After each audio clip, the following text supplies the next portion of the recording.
Magandang umaga.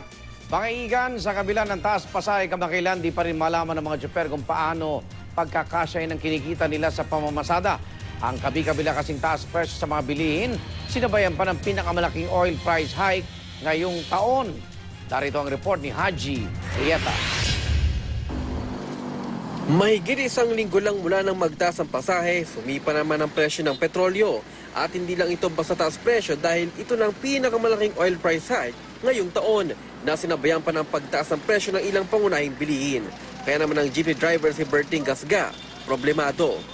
Dapat lagi namin mapupuno itong jeep ito para yung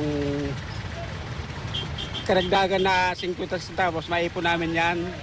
Ang masakla pa, karamihan daw sa mga pasahero, eksaktong 8 pesos lang ang binibigay. At kapag naniningil daw sila ng kulang, sila pang inaaway. Ngayong araw, piso at 30 sentimo ang tinaas ang kada litro ng gasolina ng mga kumpanya ng langis. Piso at 20 sentimo naman sa kada litro ng diesel. May ilan ding nagtaas ng presyo ng kerosene ng piso at 45 sentimo kada litro. Ang taxi driver na si Bernard Romero, di alam kung paano pagkakasyahin ang kakarampot na kita sa magdamagang pamamasada. 3 pa naman ang kanyang anak na nag-aaral sa high school. Siyempre mahirap yun pag dagdag naman yun sa ibayaran. Sana wag naman na magtaas yung gasolina para sa halip na namin, tubo pa namin yun. Sa datos na nakalat ng GMA News Research, 11 beses nag-rollback ang presyo ng diesel ngayong taon. Pero parang baliwala rin ito dahil 11 beses din itong tumaas. Tuloy, hirit ng ilang grupo ng mga tsuper, bakit hindi na lang gawing 10 piso ang minimum fare sa pamasahe sa jeep?